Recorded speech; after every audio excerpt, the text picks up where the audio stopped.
Bismillahirrahmanirrahim. Alhamdulillahi rabbil alamin.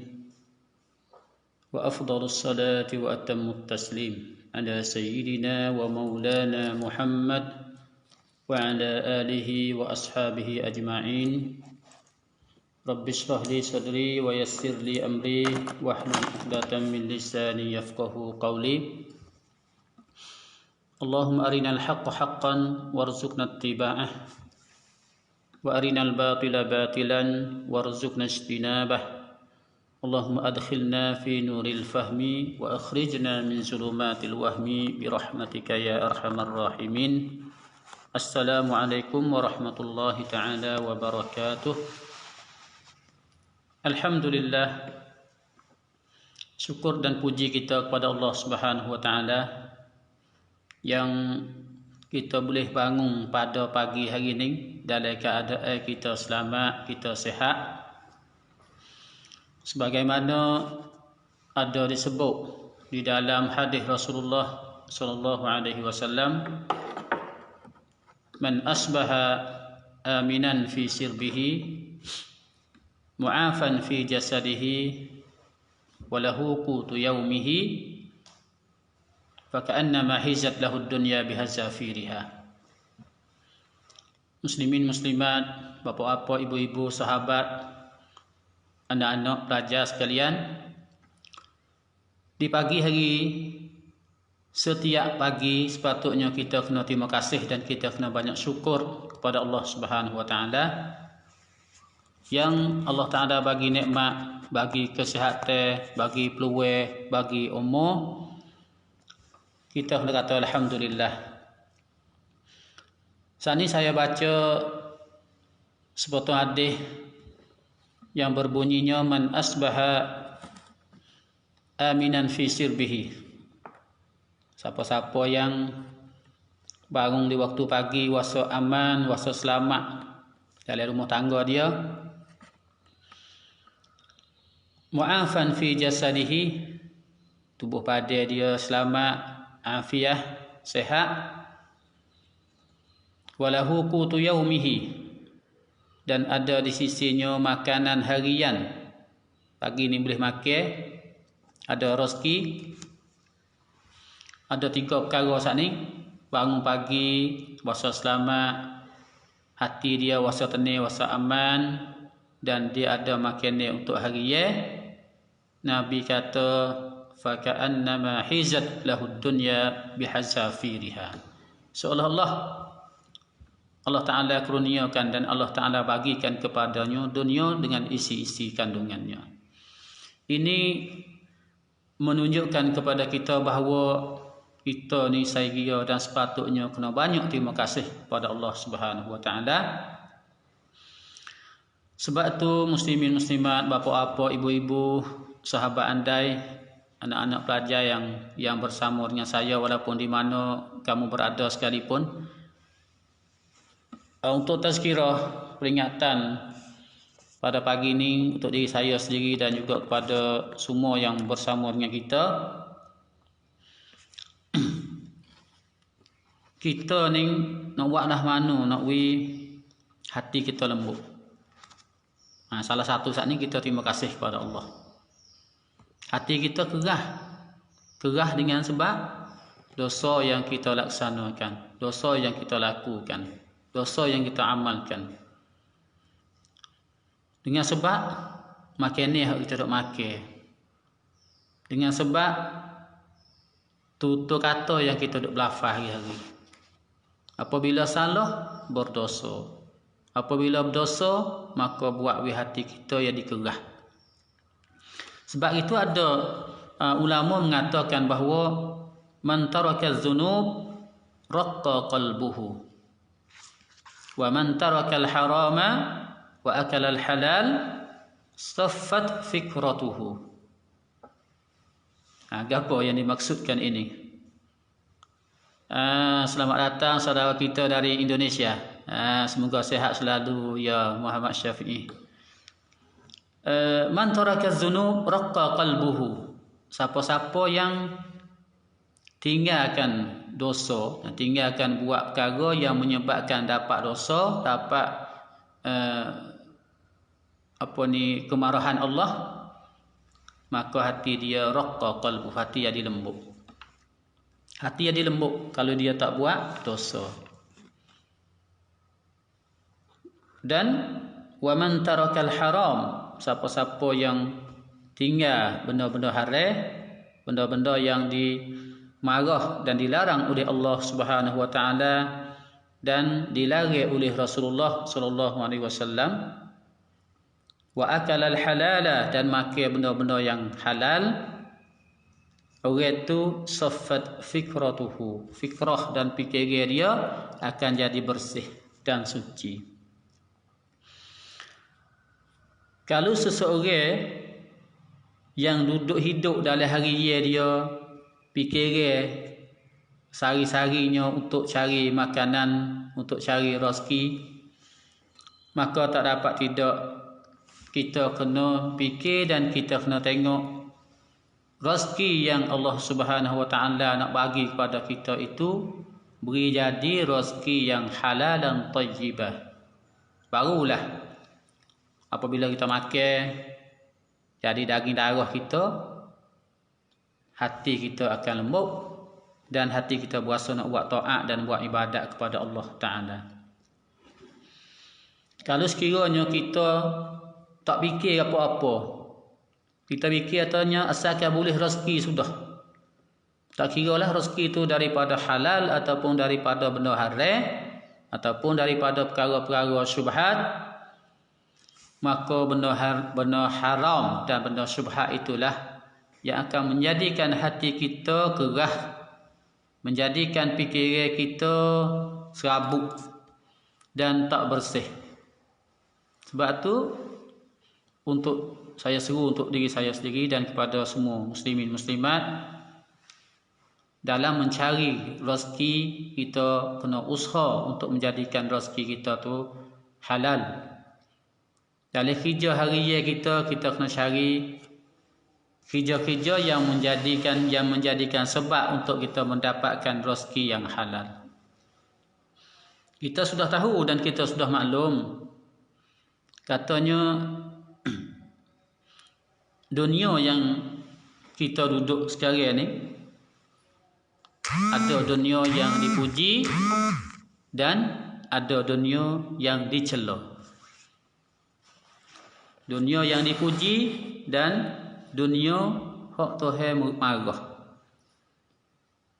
Sebab itu Rasulullah sallallahu alaihi wasallam ada bersabda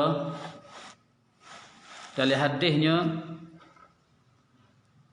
ad-dunya hulwatun khadiratun, man iktasaba minha malan min hillihi wa akhrajahu fi haqqihi asabahu Allah wa awradahu jannatahu, wa man iktasaba minha malan min ghairi hillihi wa anfaqahu fi ghairi haqqihi adkhalahu Allahu daral hawan. Selamat datang untuk menir kita. Mustafa Hilih. Saya cuba bincang bagi-bagi untuk tazkirah untuk diri saya dan kepada semua muslimin muslimat yang duk dengar. Dunia yang kita milik, dunia yang Allah Subhanahu wa taala beri kepada kita ini, Nabi ibaratkan katanya ad-dunya hulwatun khadirah. Dunia ini hulwatun, maknanya manis, khadirah, hijau. Siapa-siapa yang mengusahakan harta yang halal daripada dunia dan menghasilkannya di dalam keadaan yang sebenar, orang itu nescaya Allah Ta'ala memberi pahala kepadanya dan memasukkan ia ke dalam syurga. Ya, kita hidup atas dunia tak dapat tidak kena cari rezeki, kena kerja, kena cari makan, kena cari duit untuk anak isteri, untuk orang-orang yang di bawah ra'iyah, orang-orang yang di bawah tanggungjawab kita. Kalau kita jadi ketua rumah, maka orang yang di bawah tanggungjawab kita, anak kita, isteri kita, ada setengah kena nafkah dan kena infak kepada ayah dan ibu, kepada adik-beradik. Kalau kita jadi ketua kampung, orang di bawah tanggungjawab kita. Kalau kita jadi Allah Ta'ala bagi peringkat yang tinggi, orang di bawah kita kena cara. Kalau itu untuk mendapatkan rezeki, Rasulullah ajar kita supaya kita cari rezeki yang halal. Apabila kita boleh rezeki yang halal, kita beri kepada orang-orang yang berhak untuk mendapatkan rezeki yang halal. Kita infak. Sepertinya kita beri sedekah, kita beri makan kepada anak-anak yatim, kita beri makan kepada orang-orang di bawah tanggungjawab kita. Kita tengok orang-orang susah, kita bagi hadiah, kita bagi sedekah kepada mereka. Orang ni apabila dia cari rezeki, lepas tu rezeki dia rezeki halal, lepas tu dia waktu baik tak pada tepat kena, ada orang dapat rezeki yang halal tapi apabila diberi tu diberi pada tempat yang tak kena pula. Duit dia kerja molek, dia kerja halal, tapi dia pergi infak, dia pergi beli benda-benda yang tidak halal, maka benda tu juga menjadikan dosa bagi dia. Jadi dua syarat. Kita kerja harian, sama ada kerja kita memotong ke, kita mengajar ke, kita jadi bomo, kita jadi sedadu, kita jadi gapo sekalipun, mudah-mudahan rezeki yang kita dapat daripada rezeki yang halal. Apabila ada dah, kita milik dah, kita ambil duit saat ni tu, diberi, dagi curah, gi tabur, gi infak pada tempat yang halal juga, pada tempat hak molek. Orang ni asabahullah wa awradahul jannatahu. Allah Ta'ala akan bagi pahala, Allah Ta'ala akan bagi syurga kepadanya. Kita tak nak. Kita hidup harian, kalau hidup atas dunia seni, tapi di akhirat tak seni, tak ada biar nak. Kita hidup atas dunia seni, di akhirat kita nak seni. Kita hidup atas dunia susah, kalau di akhirat kita seni, alhamdulillah. Sebab dunia ni sementara saja. Ya, ahlan wa sahlan Abdul Ilah An-Numaili min Maghrib Al-Arabi. Abdul Ilah An-Numaili, sahabat saya semasa duduk belajar di negeri Syam dulu, daripada negeri Morocco. Ya. Ini yang pertama. Yang keduanya, wa man iktasaba minha malan min ghairi hillihi, siapa-siapa yang berusaha kerja cari makan, dapat harta, dapat duit daripada tidak halal, wa anfaqahu fi ghairi haqqihi, dan dia belanja, dia infak dalam keadaan tidak sebenar, orang ni adkhalahu Allahu daral hawan. Di akhirat esok Allah Ta'ala akan memasukkannya, akan menempatkannya dalam negeri yang hina, iaitu dalam neraka Jahannam, wal iyaz billahi min zalik. Sebab itu kita ni, kalau kita duduk sore, kita kena cari rezeki yang halal. Kalau kita duduk keluarga, kita ada isteri, ada anak, juga kita kena cari rezeki yang halal. Karena apabila kita makan rezeki yang halal, akan jadi daging darah kita. Daging darah yang duduk pada tubuh badan kita, kalau sekiranya daripada benda hak molek, benda hak halal, akan menjadikan kita baik. Sebaliknya, kalau kita ni dijadikan daging darah kita daripada harta-harta yang haram, harta-harta yang tidak halal, tak kira lah melalui kita curi ke, melalui kita tipu demo ke, melalui kita ambil benda yang tak sebenar, rapah ke. Ingat katanya Rasulullah bersabda, kullu lahmin nabata min haramin fannaru awla bihi. Setiap daging darah kita ni yang timbul daripada benda haram, di akhirat esok fannaru awla bihi, api neraka yang lebih layak untuk nak selang, nak makan tubuh badan kita. Semoga Allah Ta'ala bagi kepada kita kekuatan dan dapat kita berusaha cari kerja dan cari rezeki daripada rezeki-rezeki yang halal, dan Allah Ta'ala berkatkan rezeki yang halal kita dengan melalui kita boleh belanja, kita boleh infak pada perkara yang sunnah, pada benda-benda hak baik. Amin ya rabbal alamin. Muslimin muslimat yang berada bersama saya pada pagi ini, untuk tazkirah lah, tazkirah untuk saya dan pada muslimin semua, muslimat semua. Dunia yang kita duduk kacau cari, kita kena usaha untuk menjadikan kebun supaya menuju ke akhirat. Ad-dunya mazra'atul akhirah. Dunia ni adalah kebun, tempat cocok tani kita untuk akhirat. Kalau kita pandai guna, kita buat dunia banyak mana sekalipun, duit yang kita hasil banyak mana sekalipun, kebun yang kita milik banyak mana sekalipun, benda tu akan membawa kita pergi kepada akhirat nanti. Dengan bahawasanya duit yang kita milik, harta yang kita ada, kekayaan yang kita ada, pekat yang kita ada, anak isteri yang Allah Ta'ala bagi kepada kita, kita gunakan untuk menjadi akhirat. Ini yang pertama. Dan kita kena ingat satu perkara lagi, dunia yang kita usaha cari lah ni. Ya, selamat pagi Mak Yatin Cintera.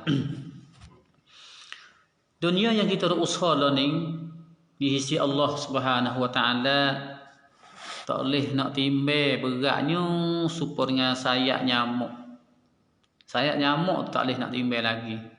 Maknanya kalau kita timbang dunia semua yang Allah Taala buat ni, sebelah lagi sayap nyamuk, maka berat sebelah balik sayap nyamuk lagi. Nak ayat katanya dunia ini adalah nipis saja, sikit saja, tak ada berharga bagi orang yang tak pandai guna. Rasulullah sallallahu alaihi wasallam bersabda, "Lau kanatid dunya tazinu indallahi janaha ba'udatin, ma saqa kafiran minha syurbata ma'in." Sekiranya dunia itu boleh timbang di atas neraca, di atas mata kilo, di sisi Allah Subhanahu Wa Taala seberat sayap nyamuk. Kalau sekiranya dunia tu ada harga, beratnya sama dengan sayap nyamuk, masaqa kafiran minha syurbata ma'in, nescaya Allah Taala tak beri makan, tak beri minum kepada orang kafir walaupun seteguk air. Tapi di hari ini kita tengok orang kafir banyak pada kita harta. Orang kafir Allah Ta'ala bagi kepada mereka dalam keadaan mereka melakukan maksiat, melakukan benda-benda yang melanggarkan perintah Allah. Allah Ta'ala bagi kekayaan kepada mereka. Nak tunjuk katanya dunia yang mereka milik tak ada harga di sisi Allah Subhanahu Wa Ta'ala. Kalau itu, kita sebagai orang muslimin, muslimat, kena usaha nak buatlah mana supaya jadi dunia yang Allah Ta'ala bagi kepada kita jadi ada harga di sisi Allah Subhanahu Wa Ta'ala. Iaitu satu perkaranya dengan melalui kita usaha dan kita mencari rezeki yang halal. Apabila kita ada dah benda halal, kita ada dah duit daripada hasil halal, maka kita infak, kita belanja pada tempat-tempat yang kena. Dan benda saat inilah akan menjadi pahala, akan menjadi akhirat, akan membawa kita kepada syurga Allah Subhanahu Wa Taala nanti insya-Allah. Muslimin muslimat, bapa-bapa, pelajar-pelajar, anak-anak, sahabat yang saya kasihi sekalian, tazkirah untuk pagi ni saya rasanya tak sepanjang lah supaya takut kita puas. Setelah kita tahu dah saat ni tentang cara untuk menjadikan amalan harian kita, dunia kita menjadi akhirat, dan kita kena banyak terima kasih kepada Allah Subhanahu Wa Taala. Dan kita terima kasih tu dalam bahasa Arab kita panggil kita syukur. Kita syukur apabila seorang itu duduk dalam sentiasa duduk dalam orang yang dinamakan orang syukur, orang terima kasih kepada Allah, walaupun orang ni sikit saja, wa qalilum min ibadiyas syakur. Allah Taala royak sikit saja daripada hamba-hamba Allah yang mengucap syukur dan banyak syukur kepadanya. Semoga Allah Taala jadikan kita semua yang duduk dengar sini jadi di kalangan orang yang syukur dan terima kasih kepada Allah Subhanahu Wa Taala. Amin ya rabbal alamin. Untuk jadikan kita seorang yang syukur, ada satu kelebihan surah Al-Quran yang pandak yang kita selalu dak baca, kita boleh dengar, kita boleh ngapa. Ada dalam sebut kelebihan surah At-Takasur. At-Takasur apa? Iaitu a'udzubillahi minasyaitonirrajim. Bismillahirrahmanirrahim. Alhaakumut takatsur hatta zurtumul maqabir. Kalla sawfa ta'lamun. Summa kalla sawfa ta'lamun. Kalla law ta'lamuna 'ilmal yaqin latarawunnal jahim. Summa latarawunnaha 'ainal yaqin. ثم لتسألن يومئذ عن النعيم. Sadaqallahul azim. Surah ini Rasulullah sallallahu alaihi wasallam bersabda, qari'ut takasuri yud'a fil malakuti muaddis syukri. Rawahu Dailami an Asma binti Umais.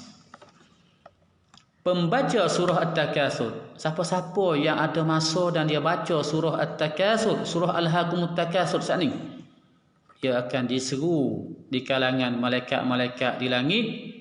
Orang ni adalah muaddis syukur, orang yang sudah tunaikan kesyukurannya dan terima kasih kepada Allah Subhanahu Wa Taala.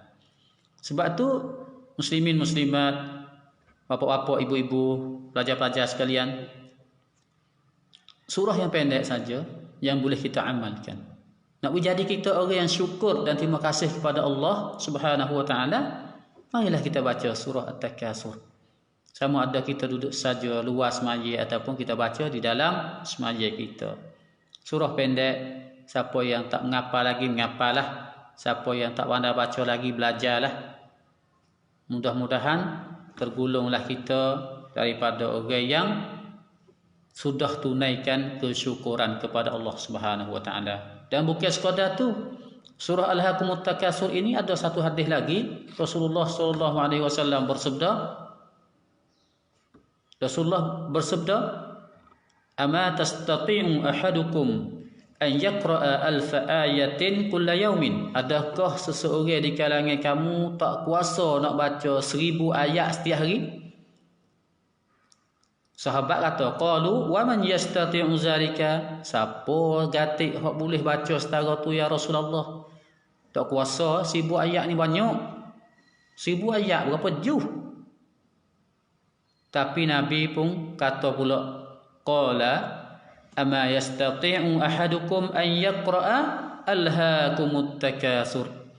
Adakah seorang di kalangan kamu tak kuasa nak baca Alhaakumut Takasur, surah Takasur ini? Berartinya kalau kita baca Alhaakumut Takasur, selain daripada kita dipanggil di sisi malaikat orang yang sudah tunaikan kesyukuran, lebih pada tu lagi kita akan dapat pahala supaya dengan kita baca alfa ayat, 1000 ayat daripada Al-Quranul Karim. Allahumma ja'alna minhum. Ya Allah, jadikanlah kita di kalangan orang yang boleh tunaikan kesyukuran kepada Allah Subhanahu Wa Taala, dan jadikanlah kita di kalangan orang yang boleh baca 1000 ayat setiap hari, insya-Allah taala.